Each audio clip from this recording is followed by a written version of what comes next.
Good morning, everyone. So it's the weekend. Hope you're lining up for a big one. Certainly a lot going on in the MGR right now with a rush to the finish. So that's kind of fun. And Jacob's doing all right. So we'll have a look at that in a minute. He should be across the line already by the look of it. And it's Saturday, the 8th of September. Wow. Tomorrow's 9/11. Fancy that. Jeepers. We're all very lucky. And a beautiful blue sky out there. Not a cloud in the sky from where I'm looking, but I've only got a window view. I'm not sure what's behind me, but because I said that yesterday, it was a beautiful blue sky day, and then a couple of hours later, it's completely grey and overcast and raining.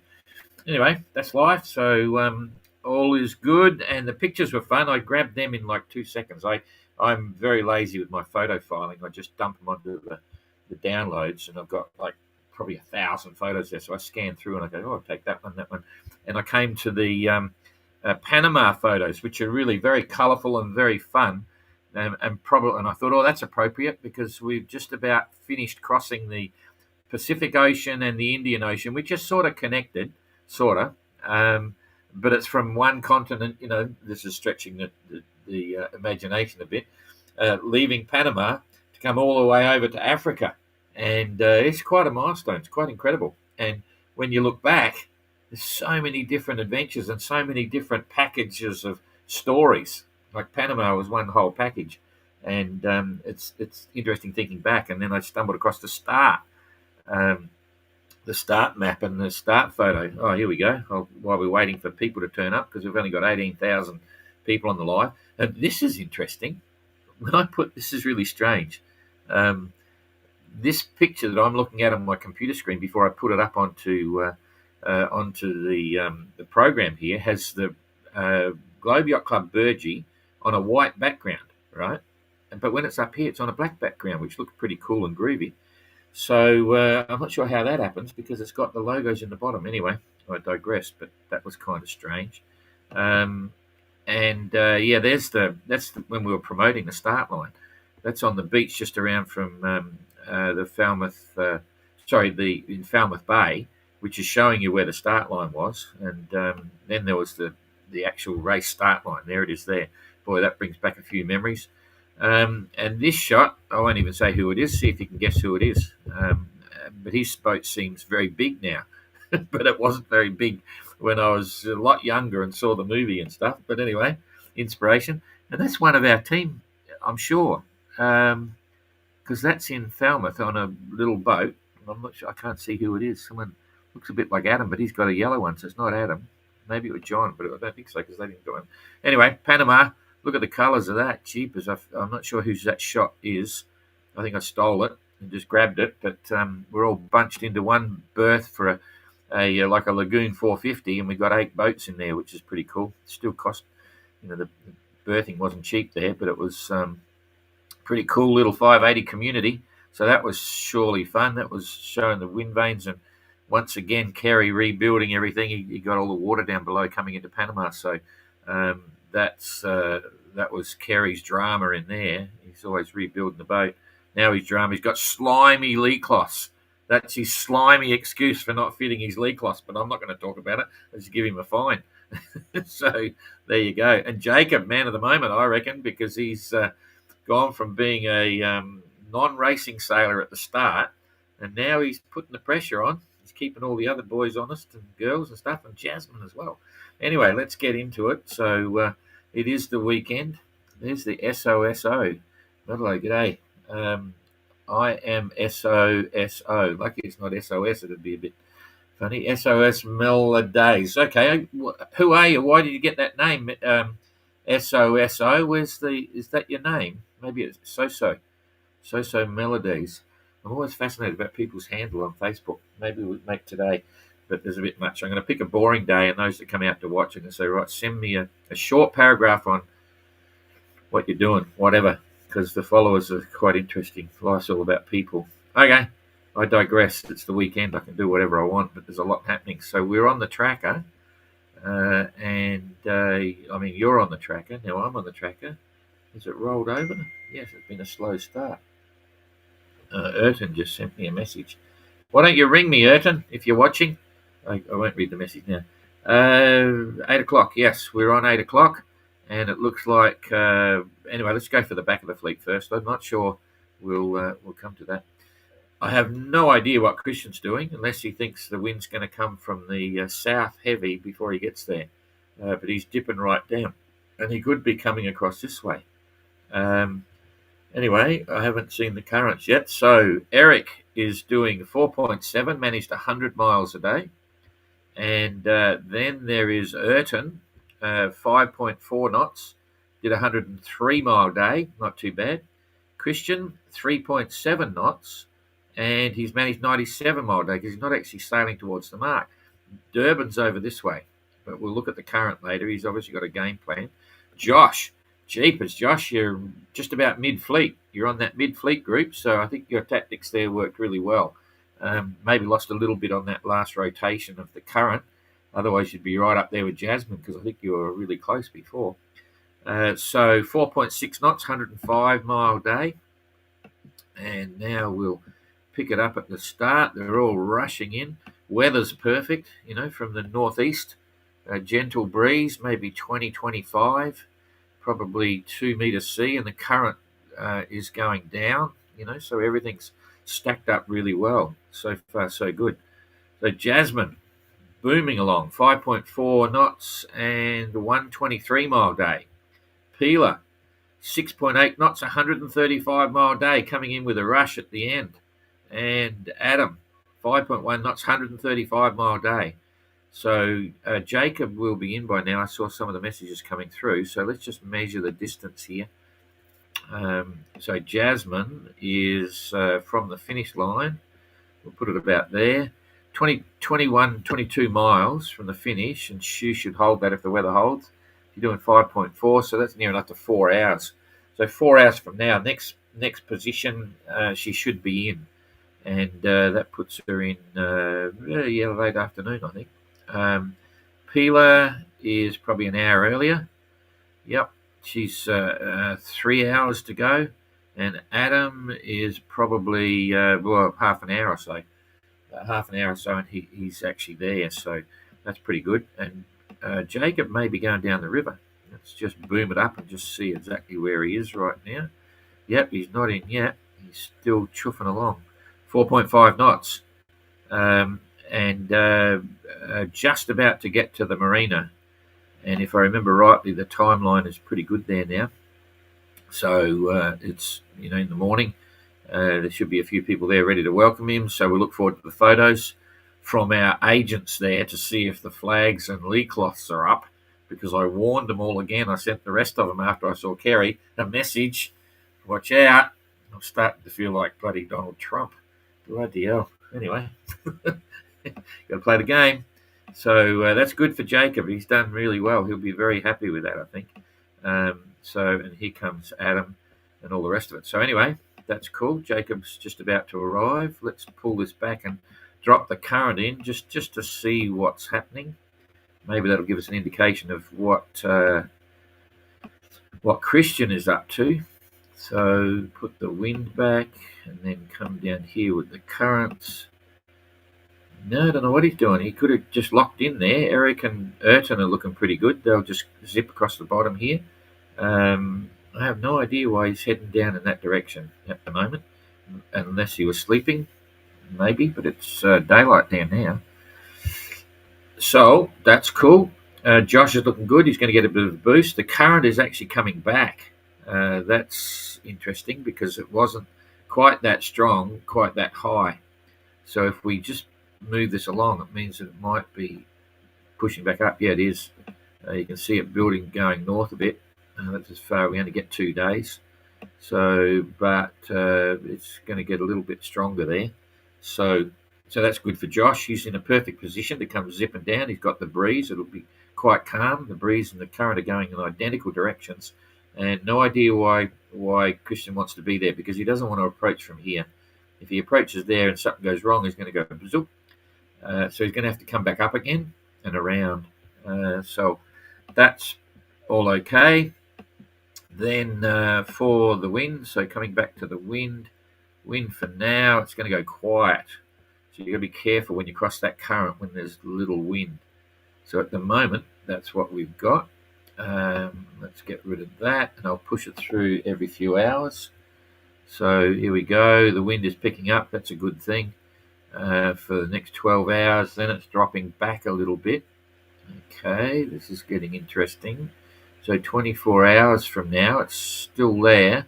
It's still a good sailing breeze. Okay, so there's no real issue there. Right through, we're now into 36 hours.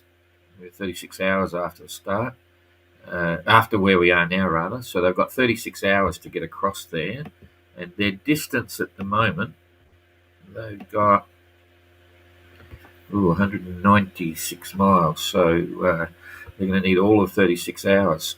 So it's going to be pushing through. So we'll say if they go slow, they're going to have 48 hours. The current's all going with them. So we'll just keep pushing this through until 48, and we'll just see. No, plenty of breeze there. That's okay. And they're going to have a big blast down to the finish because that's on 48 hours. So they've got a sailing breeze all the way across, so they've got manoeuvrability. They don't have to be worried too much about getting sucked down. But the Agulhas current there is going stronger, so they don't want to come in at 90 from due east. They want to come down a little bit because that current's going to boost them. And it's all looking like perfect weather, perfect approach, all that sort of stuff. Whoa, what happened there? Anyway, but it's good to see this. So that was my next question. We'll just look at the long-term forecast for now because this has been blowing for 24 hours from the north. And it's a beautiful breeze going all the way to the bottom. This is exactly what you want. Imagine if it was like that for the next 2 weeks. You could just hook onto that and just blast around like a trade wind route. But that's not what's happening. I'm going to scroll back here. Part of the reason that's there is because of this thing here. There's a high there. There's basically a high here and another one there. That's very unusual, but more predictable for summer. And what happens in summer, it's just like in Australia, the systems usually go further south. They don't come up the top, and they get further apart in the middle. So you're basically detecting a summer-type weather pattern now, which is exactly what we want to see. So that's a good thing. So the timing, if you're a cruising boat going around the world, this is absolutely perfect to be arriving here, be heading around the bottom about mid-November is right. You can try it in early November, but usually they say November. So mid-November, the system's meant to be forming up. And let's just see. So we'll come up a bit closer, and we'll just push this through to imagine they were leaving today or left yesterday. If they left yesterday, they've had a full day of really good stuff right now. So here we go through. We'll go through to the 9th. It's still looking good. So there's the 9th, looking okay. There's the 10th coming up. So that's the third day. The 10th is the third day. And getting a bit light. So I had 3, and it was probably another day a bit before. So probably 4 days. Now here comes the sou'wester. Not encouraging, but it's not dramatic. It's not too strong. You could stay at sea at that. 580 can just start tacking. You could easily tack that. So that's okay. So we're on to the 12th. You could have sailed through that because then it goes light, the light headwind, and it would have built a confusing sea, but not a dangerous sea. Here's the next problem. These are the calms between the next system coming up, where the 580 can't go very far because it doesn't have a motor. So then you've got a slightly stronger situation. Now that's 25, gusting 30 maybe in the yellows, 30 is tops, and that's going directly against the current. So that's not a good look. You don't want to be out there in that if you can help it. Then coming through, it's a light. Would you take off in that? It's not one day. It's not so good. Only a day. You might be still sitting in port waiting. There goes the 15th.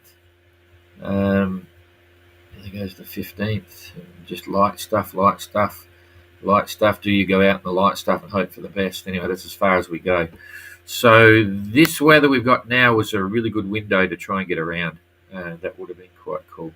And just once again to see what the Agulhas current's doing, that issue of how far north it goes and where does it actually start, it's fluctuating up and down here, just outside Durban, right?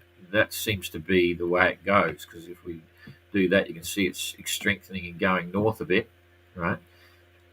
You can pretty much assume that down here by Port Shepstone, it never really changes there. It's just the speed gets more or less. And this is where, when you're looking at this, that's suggesting like 3 knots, but it can go 3, 4, 5 knots. And there's no gap in the middle, close to the coast. It's really hooked in until you get down just before Port Elizabeth down here. So this is very challenging. That would have been a great window to be leaving to go down a day or so ago. Try and get as far south as possible. But anyway, that'll be the one thing in the back of their mind. What's going on? Everyone will be talking to locals, Vince there, and all the people at the Howell Yacht Club. And there's another yacht club there been coming out the port, something or other. Took a photo of Kerry's boat yesterday. So that's all pretty cool. Anyway, I'm confident that they will all very soon be back into Durban. So that's pretty cool. Good to see. And as I said yesterday, I think we've been dealt a reasonable card for the weather coming in. It's all looking pretty good. Okay. Oh, SOS has been. I am. But it's a foreign language. How are you today? I don't know. Maybe it's interesting character. Maybe it's AI. No, don't know the language. Can't translate here. So sorry, I can't get into that SOS melodies. G'day, Christine. Morning.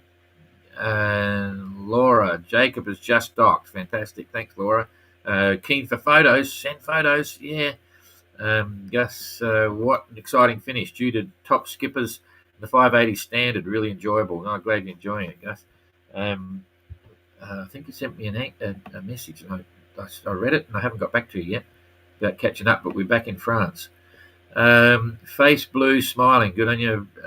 SOS Maldays. Buffering. SOS Maldays. 20,000 euro. Oh, maybe it's AI trying to sell something. Maybe it's a bit of junk. Stay home. Yeah, we'll stay home. No problem. Anyway, the whole race has had exceptional weather. Lucky Dragon said it. Yeah, they have. They've done okay with the weather. Would I call it exceptional? I don't know. I'd call it traditional rather than exceptional. But because there hadn't been huge storms and blah, blah, blah, blah, blah, they've had plenty of local stuff. I'd call it traditional weather. I mean, basically, we've had a classic crossing of the Pacific. We'd predict or preempt based on history what would happen. The leg between Tahiti and Tonga was always challenging, and then bits and pieces, and we talk about it for weeks beforehand, and they get there, and that's exactly what would happen. It would pretty much, it's traditional. It's very much a trade wind voyage around the world. I remember, all the guys saying, the ones that do it heaps, Donald Street and bloody, cheapers, I forgot their names, going on really well. Goes to the chart book and everything.